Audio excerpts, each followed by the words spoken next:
Hello, everybody. We have a truly exceptional guest today joining us, Dr. Dominic Brandy, a seasoned medical professional with over 4 decades of experience. Dr. Brandy has dedicated his life to the pursuit of health and wellness with a particular focus on natural approaches to cancer prevention and management. As the author of the groundbreaking book, Beat Back Cancer Naturally, Dr. Brandy shares his personal journey battling multiple myeloma and the insights he gained from his extensive research. Dr. Brandy's expertise is not only backed by his impressive medical career, but also by his passion for health and nutrition. His holistic approach to cancer prevention includes a plant based diet, regular exercise, and targeted supplements, and essential lifestyle changes. Through his ongoing project, Natural Insights into Cancer, Dr. Brandy continues to scour the medical literature to bring the latest and most effective natural strategies for fighting and surviving cancer. So join us as we delve into this and have a good old time learning about cancer and thriving and surviving with it. Here we go.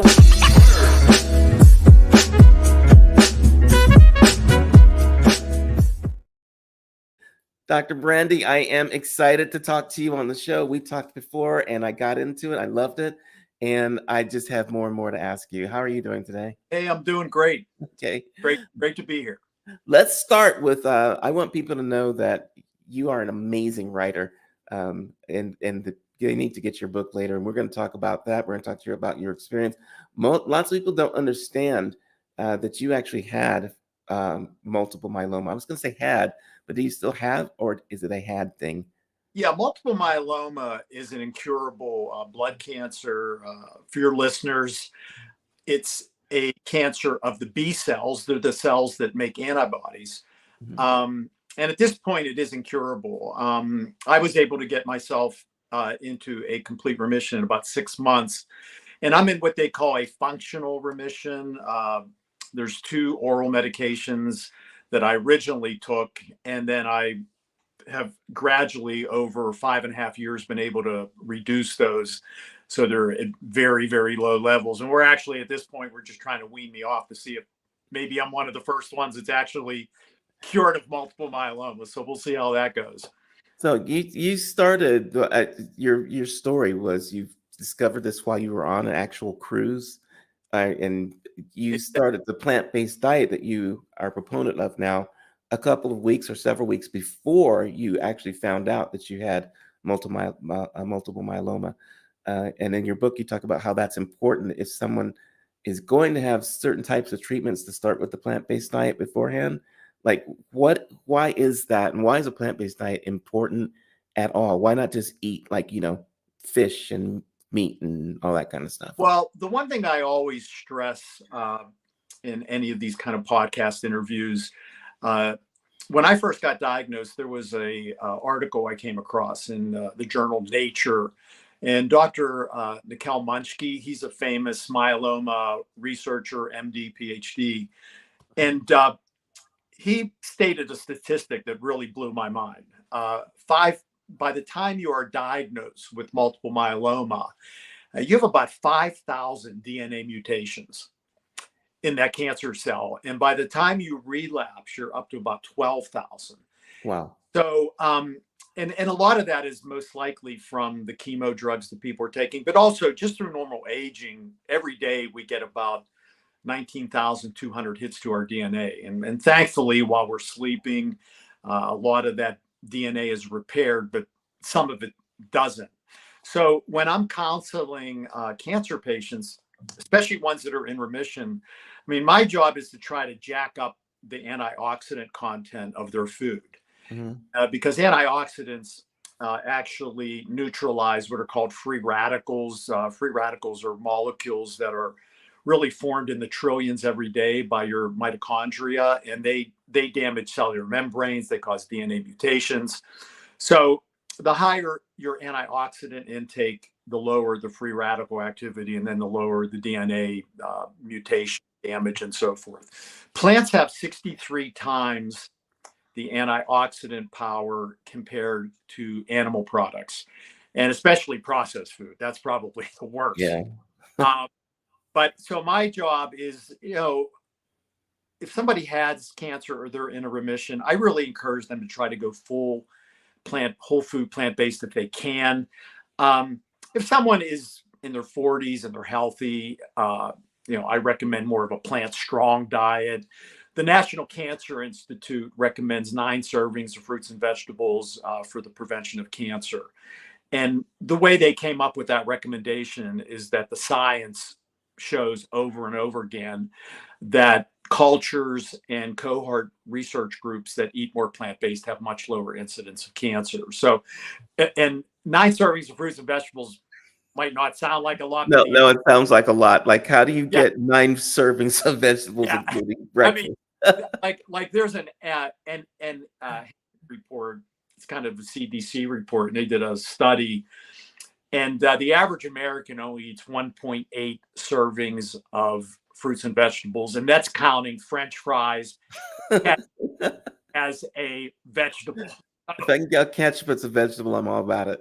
Yeah. So we're in bad shape. And then as far as fiber, that same CDC report showed that only 3% of Americans are hitting the 25 grams of fiber per day. In men, 30 to 50, 0% hit 25 grams of fiber, which is really a major issue. Now, I want to point something out here. I think that the diet that you're talking about that helps with cancer is something that people actually could do anyway and improve their health. Is that right? Absolutely. And it's really not that hard to do. I mean, one of the things that I really encourage patients to do is to try to eat, and I know you're going to think this sounds totally out left field, 30 different plant foods per week. Now, that doesn't mean servings. So you could make a salad with 25 different plant foods in that.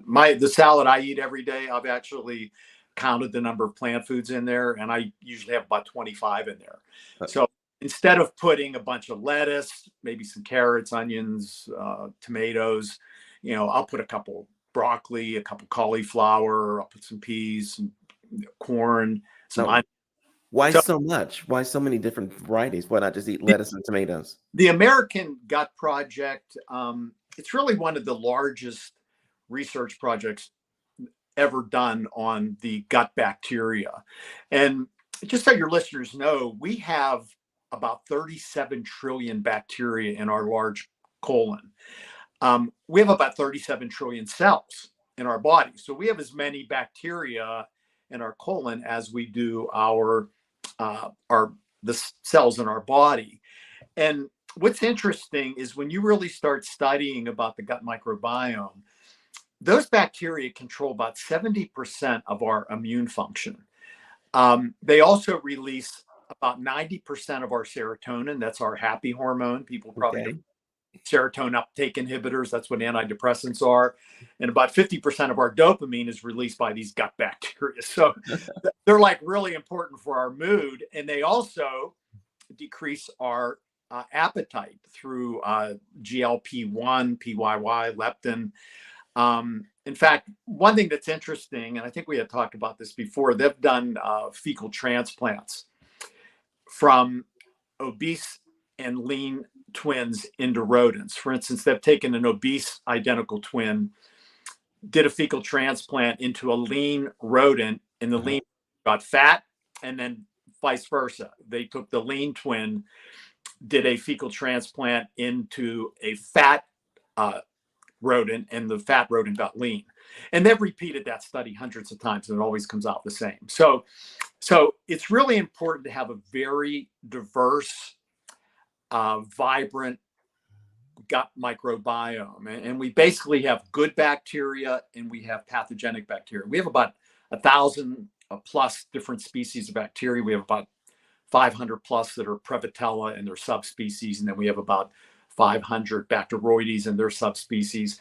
And what we find is when you eat more plant foods, your good Prevotella go up, your bad Bacteroides go down, and vice versa. When you're eating a lot of junk food and a lot of animal products, your bad Bacteroides goes up and your Prevotella go down. So what the American Gut Project found and they analyzed over 10,000 stool samples. Uh-huh.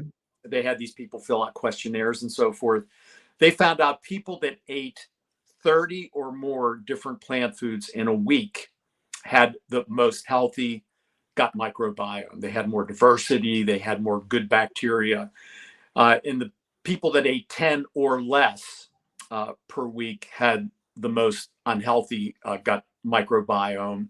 And they also had a lot of antibiotic resistant bacteria in that group.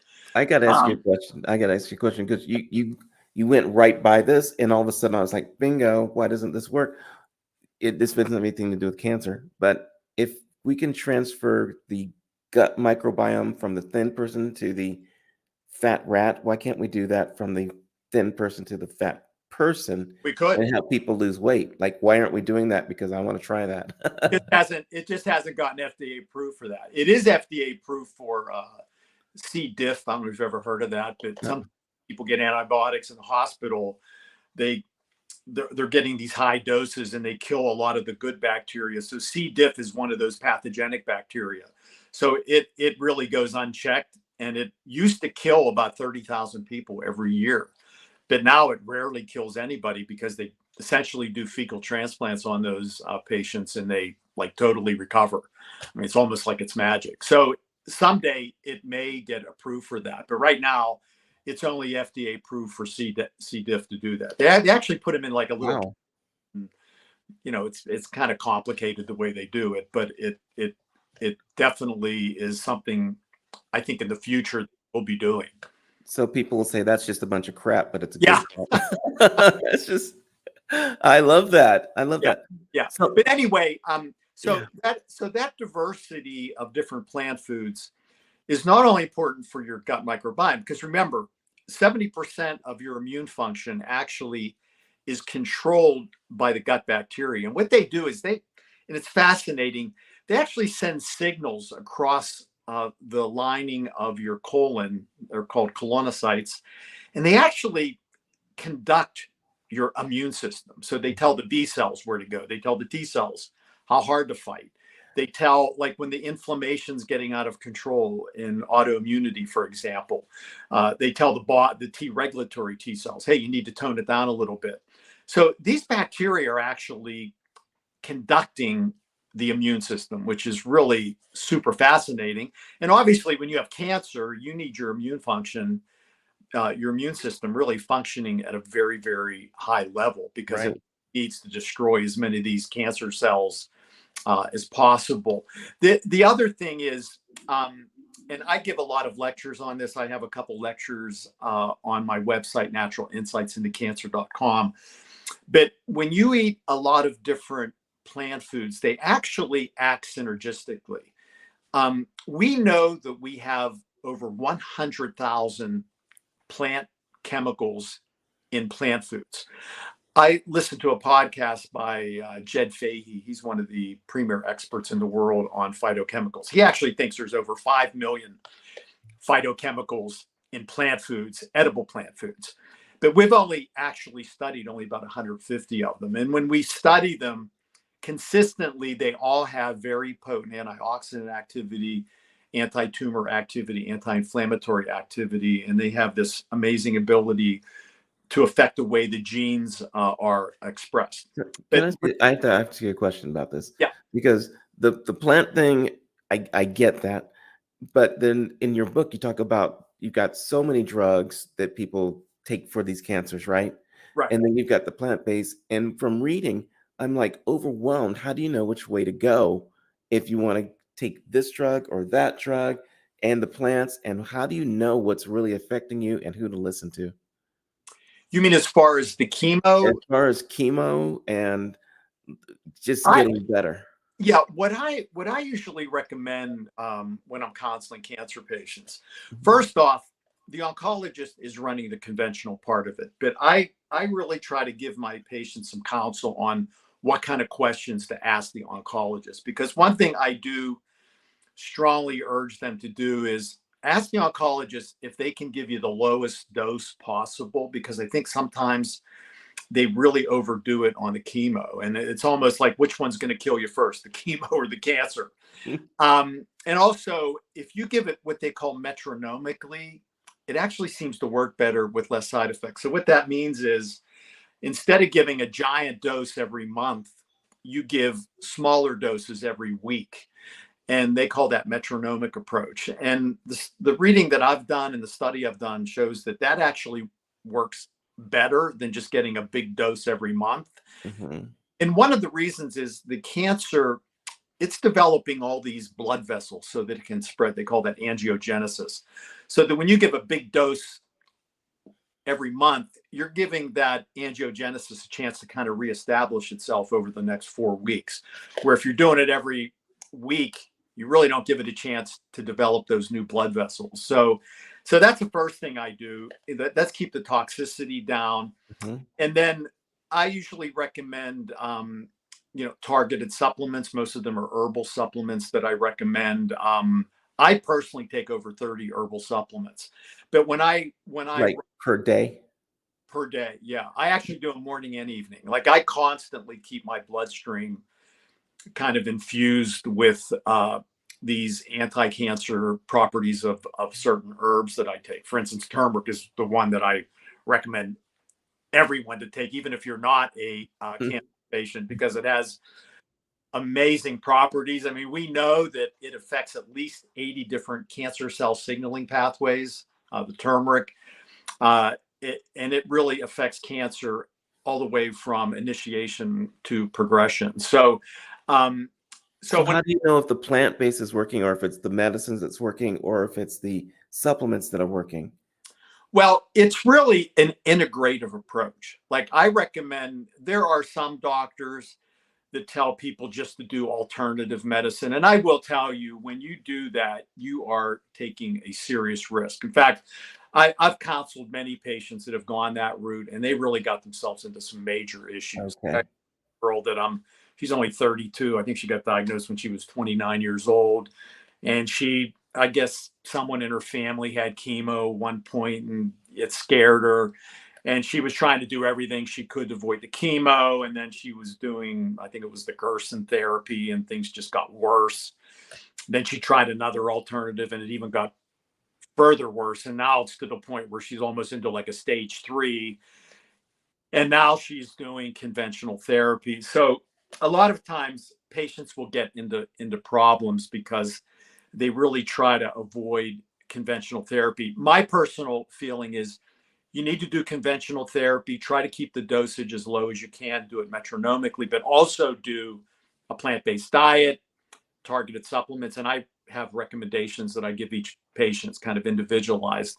And then exercise is so, so important. When you look at breast cancer, there's one study in my book that is really totally fascinating. They looked at women that got into remission. Women that just walked briskly for 30 minutes a day lowered their relapse rate by 24%. And then women that jogged 2/3 of a mile reduced their relapse rate by 40%. And then women that ran or jogged 2.3 miles per day actually lowered their chance of a relapse by 95%. Wow. Chemo drugs don't even do that. So, exercise has an amazing effect on cancer. It boosts your immune system. It lowers your inflammatory levels. It makes your innate antioxidant systems work a lot better.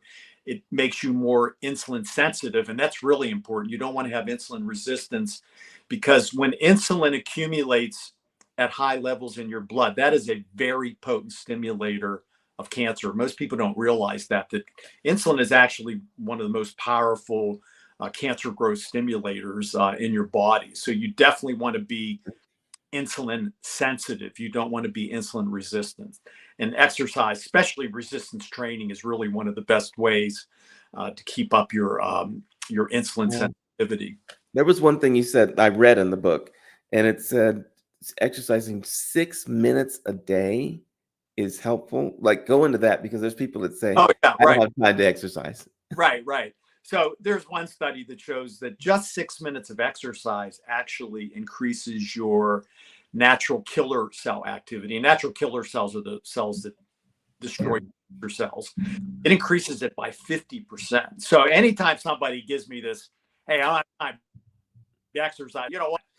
Just do 6 minutes, get some resistance bands, go through a real exercise. I There you go. started doing them just like I've Yeah. got it here now, and every day I'm like pulling on the bands. Yeah. You can do it when you're sitting. You can do it anytime, really. Yeah. And it really makes a huge difference. In fact, I made a little video. It's like a 3-minute video where I go through all the different resistant band exercises that I do. And I can get through the whole thing. I hit every body part. I get through the whole thing in about 15 minutes. Now, I usually do about 40 reps, but if I'm in a hurry or I don't feel like doing it, I just cut it in half. So I'm like at 7 minutes, and I'm definitely getting benefits. So consistency is really the most important thing. Is that workout also on your website? I don't have that on my website. Maybe I should put that on my website. Yeah, absolutely. I'll be right over there. Yeah, that's a great idea. And then the other two precepts in my book really are, stress reduction and sleep. And one of the reasons I think exercise is really the kingpin is because when you're exercising on a regular basis, you sleep much better. I mean, there's study after study that show that. In fact, I have a long lecture that I did. I put it on my website that I go through some of the studies that show how exercise actually significantly improves your sleep. And then the other thing is it decreases your stress. I mean, how many times have all of us felt super stressed, and then we did a maybe half-hour exercise program and we felt completely different. So, and I go through all the different things that you can do to decrease your stress. How you can do breathing exercises. That's a really good way when you're really feeling stressed out. Take a deep breath, hold it for 8, blow out for 8. I mean, that slows down your heart, kicks in the parasympathetic nervous system. Mm-hmm. And then for sleep, there's a whole routine that I go through. In fact, one of the things that I started doing, I listened to a podcast by Dr. Uberman. He has the Uberman Labs. He's kind of an expert on sleep. And when I wake up in the morning, I go outside and I get light on my eyes for about 10 minutes. And I walk my dog. And it is amazing how much better that makes you sleep. And then in the late afternoon, you should try to do the same thing, about 10 minutes. But it really kicks in your diurnal rhythms so that at night, I've been sleeping straight 8 hours. I mean, it's amazing how it's made such a difference in just getting that direct light outside. Now, it doesn't. I have a question about that because I've had people come on that have talked about doing the light, even meditations, or in the morning, the sunrise, getting the light and that stuff. Are you looking at the light, or are you just being outside in the light? Yeah, I'm outside in the light. Like when I go out and I'm walking my dog, I actually look into the sun just to get it onto my eyes. Of course, Pittsburgh, we hardly ever get sun. So, but it's really just getting outside.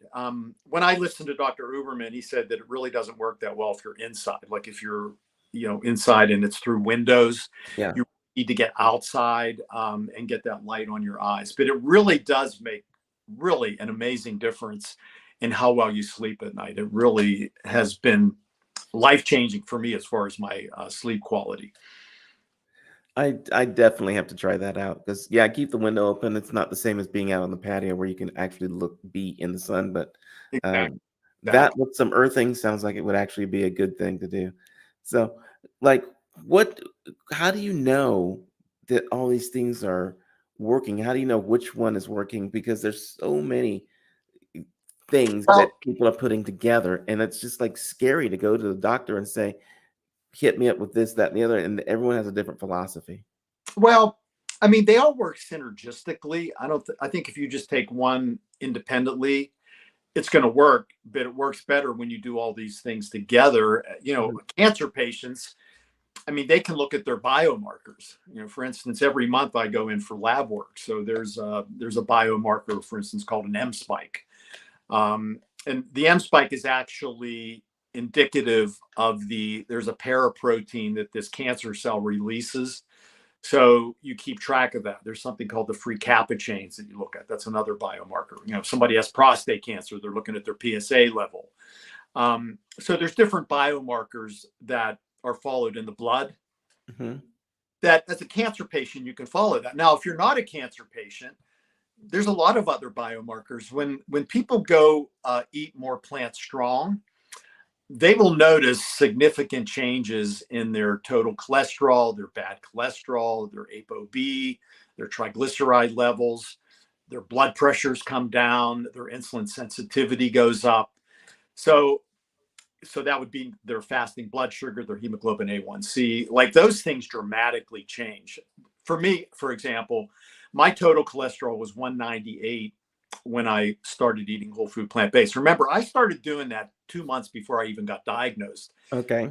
Read a book by Dr. Michael Greger. It's called How Not to Die. So I didn't start eating whole food plant-based just because I had cancer. I started eating whole food plant-based just because the studies were showing over and over again that cultures in research cohort groups that eat more plant-based had lower cancer rates, cardiovascular disease, et cetera.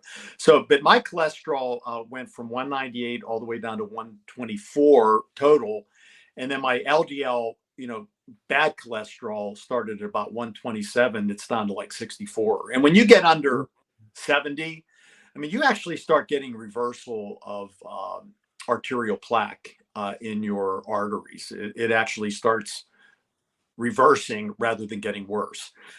When you're over 80, it'll continue to progress. The higher you get over 80, it'll progress more quickly. The average American has an LDL of about 120 to 130. Mm-hmm. Really is not good.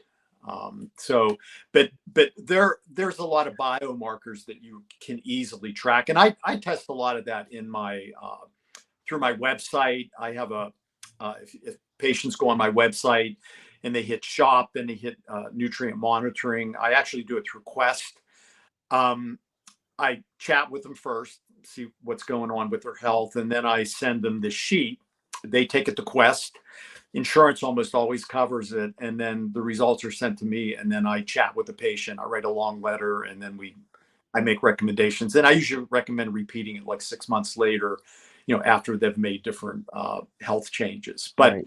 And you do this all online, right? So people. Yeah, I do everything virtually, and then I also do that for toxic chemicals in your body. There's a urine test I do through Great Plains Laboratory, and then I also have a test for the microbiome, the gut bacteria. That's through doctors' data. And basically, they send you this little kit. You do what they tell you, put this spool in this. It actually looks like, my wife and I were laughing because it looks like a little French fry. But you just follow the instructions, and then they send me the results. And it kind of gives you the diversity of the gut bacteria. And also if there's what they call dysbiosis, which would be a gut bacteria that's not very healthy. So it's really kind of interesting. So then the results of all these tests, we can look at them and say, okay, here's the bad levels you got. Here's the good levels you got. You need to change these things. And then you can help them by saying, try this, try this, try this. Absolutely. And then invariably, if they actually follow the program that I'm recommending for them, invariably their numbers get like much, much better. I mean, sometimes it's almost unbelievable how much improvement you can get, even like with what I showed you with my cholesterol levels and so forth. Yeah. And in my situation, just kind of give you an idea, the average person with myeloma will relapse. There was a study in leukemia that kind of went over this. They'll usually relapse at about 2 years after they start treatment. I'm like 5.5 years out. I still haven't relapsed. I don't plan on it. Because it's really a lot of what I'm doing. So I'm doing a conventional approach, but I'm also doing the target supplements, a plant-based diet, stress reduction, getting good quality sleep. So I'm doing, and the other thing that I actually do that I do think is important is time restricted eating. So I eat all of my food within an 8-hour window. And there are studies that show that. There was one that's actually in my book. It was one of the first studies on this in relationship to cancer. And they looked at breast cancer patients. It broke them into 2 groups. Those that fasted 13 hours or more per day, and those that fasted 13 hours or less per day. And the ones that fasted 13 hours or more had a 36% reduction in relapse rates. So I do think trying to eat your food within an 8-hour window does have a lot of benefits in regard to cancer, but also they find people to do that actually lose weight too. So I've been doing the intermittent fasting, and it's like easy to do if you hit that 12 o'clock to 8 o'clock at night thing. It's not even an issue. You can do it easily. yeah, I think that's what I do. I do 12 to 8. I mean, the studies show that it's actually better to do it like to eat your dinner, finish maybe at 6 rather than 8. And even if you do, the one study that recently came out showed that if you finish your dinner at 4, but I can't do that. I can't do that. Yeah. Into my schedule. So, so for me, I eat all of my food from noon. Mhm. Then I eat I usually have some watermelon and pineapple at 8 o'clock because it is alkalinizing. That's the other thing I really try to get all my patients to do is really try to alkalinize their pH, try to keep it leaning toward 7.45, because studies do show that cancer really does struggle in a more alkaline microenvironment. It just doesn't do well. It doesn't metastasize as well. Mhm. So I have this special chart. It's in my book. When I do a consult, I send them a really nice color chart that I have. I tell them to put it on your refrigerator. Try to start with maybe 70% on the alkaline side, 30% on the acidic side. And then there's a urine pH strip that I have them use every morning. They kind of pee on it, and it tells them what their pH, their urine pH is. So I like them to keep it between 6.5 and 7.5. And they can monitor that. It usually takes patients a good month or two to really consistently be alkaline. But it's something that I think is extremely important when you're managing cancer patients. That's amazing. There's so many things to take into. I think people should look at it not just as a cancer treatment, but as a life adjusting thing, because you got your stress you need to get down. You got some the supplements that you can take, and I think the supplements is going to be hard for a lot of people because of the cost. But you said turmeric is like number one.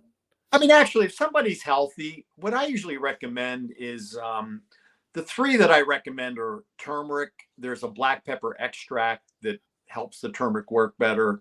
And then I usually recommend taking some kind of a fish oil with it, because turmeric does not get absorbed well without fat. So you really need to take some fat with it. And the fish oil itself has very high omega-3 fatty acid levels, which are very anti-inflammatory. And most Americans are significantly substandard in the amount of omega-3 fatty acids they have. There's a ratio called the omega-6 to omega-3 ratio. They're both essential fatty acids, but most Americans have ratios that are 20 to 1, for example, omega-6 to omega-3. So most Americans are very pro-inflammatory. When you change your diet, and the fish oil really does help. Like, for instance, my omega-6 to omega-3 ratio is 1.9 to 1 last time I checked it. So, and that's where I try to keep it about 2 to 1. I think that's the most ideal. And I'm 70 years old, and I don't have a pain in my body. I was just talking to one of my friends. He's 75, and he's got pains, knee replacements, hip replacements, and I don't have a single pain in my body. If anyone had asked me how old is Dr. Brandy, I literally would have said he's like maybe 50 something, maybe. Yeah, I get that a lot from people, but a lot of it, I will tell you, I posted. It was probably about 3 years ago on my Instagram site, right? I went in for my license photo, and I showed my photo before I ate plant-based versus after plant-based. And even though I was a lot older when I was eating plant-based, and I actually was getting treated for cancer, I actually looked way younger on the second photo, on the after photo. I mean, well, you had me eating carrots last night, and good. Hey, good. I'm gonna get some broccoli and some cauliflower today, and just leave it here on the desk for snacks. There you go. So, hey, one thing I must warn your listeners, though, when you do change to eating more plant-based, you may have to go a little bit easy, because you might get a little bit of, like, not a little bit, you might get a lot of gas, for example, or you might have a little bit of GI upset. So it's what I usually recommend is maybe start with your breakfast, maybe do like some steel-cut oats with some berries on it, some soy milk, and learn like I send my patients probably about 20 different cookbooks. The Blue Zone's kitchen cookbook is an excellent one. It has some great soups in there and really great recipes. But I tell them, you know what? Take 4 recipes that you really, really like and change them into 10 plant-based recipes. And if you want to use plant-based meats, that's fine. Like, start off with that, and maybe every week, maybe learn 1 or 2 new recipes. And you really might like those. And before you know it, there's a lot of things that you like, and then you're gradually incorporating that into your diet. So it's something that's a process. And if you do it the way I just said, I think it's a way that you can do it with not having a lot of GI upset or anything like that. Because remember, those gut bacteria have to like adjust. Because if you're eating you have a lot of pathogenic bacteria. It is game on for me because I am definitely loving what you're saying. I love the. I used to be raw vegan, and I slipped and slipped and slipped and slipped and gained and gained and gained weight. So, yeah, I'm back on path with what you're saying. I want to do something with you. I do this with a few people. I'm going to play a little game we call This or That. Okay. And what we're going to do is like learn some ins and outs of Dr. Brandy, something that we usually don't do. I'm going to give you 2 choices. You can choose one or the other. You can't choose neither or both. Okay. If you have to explain yourself, we can allow that too. What's that? Do I explain myself or just say what it is? Just say what it is. But if you get one that's like way too hard, we definitely can explain it. So would you rather climb a mountain or run a marathon for cancer awareness? Would I rather what? Climb a mountain or run a marathon? Climb a mountain. Would you? Okay. How about, do you prefer early morning workouts or late night work to maintain your health? Early morning for sure. Okay. For a superfood, would you choose blueberries or kale? Blueberries. Yeah, I like blueberries better than kale too. Yeah, kale. I like kale, but it's a lot of people don't like kale. Yeah, it's hard. Yeah. You have to know how to prepare it. I mean, there's yes, you do. special way. You really have to know how to like make it taste. Which is more important? Has a bigger impact on overall health: diet or exercise? The diet. Diet. Okay, that makes a lot of people happy to hear. I'm telling you. In cancer prevention, would you prioritize reducing stress or improving sleep quality? Decreasing stress, because if you're stressed, you're probably not going to sleep well. Okay, that makes a lot of sense. Yeah. I've recently gotten back into trying some meditation in the morning, so that helps also. Yeah. Let me see. To promote your book, and I love your book. It is better than some murder mysteries that I've read. Would you prefer hosting a podcast or starting a YouTube channel? Just a fun one. Probably starting a YouTube channel, which I do have, but I think having a podcast like you, I think that's a lot of work. It is a lot of work. Yeah. Yes, Caden, it is a lot of work. If you could only recommend one type of exercise for cancer prevention, would it be yoga or swimming? I would say swimming. Okay. If you could choose between conducting research on natural cancer treatments or working directly with patients, which would it be? I like to work directly with patients. Okay. Like the interaction. Okay. If you could only choose one, would you promote meditation or regular exercise for stress reduction? Regular exercise, stress reduction. I gotta tell you, these bands are the best thing that I have discovered in I don't know how long, because you can just sit here and just do exercises with them. It's like, you're definitely, because that most people don't realize as you get older, you lose about 1% of your muscle mass if you're not doing some kind of resistance training. And that's people need to realize as you get older, if you get a hip fracture because your legs are weak, whatever, really within a year, I mean, you have about a 50% chance of dying. I mean, it's if you get a hip fracture at an older age. So really keeping strength in your muscles, like doing squats is really important. A lot of people go to single level homes, but it's really good to have steps, because as you go up Oh, steps, you good point there. Good point. I got two more for you. So, yeah, for a healthy snack, would you pick a handful of nuts or a fresh fruit smoothie? I would go with the nuts. Nuts are easy. You can just Yeah, eat them all day long. And then, what do you think's more important, plant-based diet or the supplements? I think the plant-based diet's definitely more important than the Yeah. supplement, for sure. That is awesome. This has been an amazing conversation with you, by the way. I just have loved sitting here just listening to your advice. Reading your book was excellent. And anyone who really wants to, if you've got cancer or whatever there, get the book. Um, but it's worth reading regardless because it is so insightful and I really enjoyed it. People can stay in touch with you at your natural insights into cancer.com. That's your website. Right. And then you're all over the web. We got you on Instagram, YouTube, and TikTok at Cancer Veggie Doc. Yep. Okay. And you're on Facebook and TikTok, yay, as Dominic Brandy. So, Dr. Brandy, I'm going to leave this up so people can write it down and really get in touch with you. I love what you're doing. I will be following you, reading the rest of the book, and Okay. hopefully we'll stay in touch.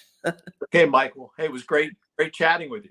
It is awesome. Thank you so much. And for everybody else, we'll see you in the future. Bye-bye.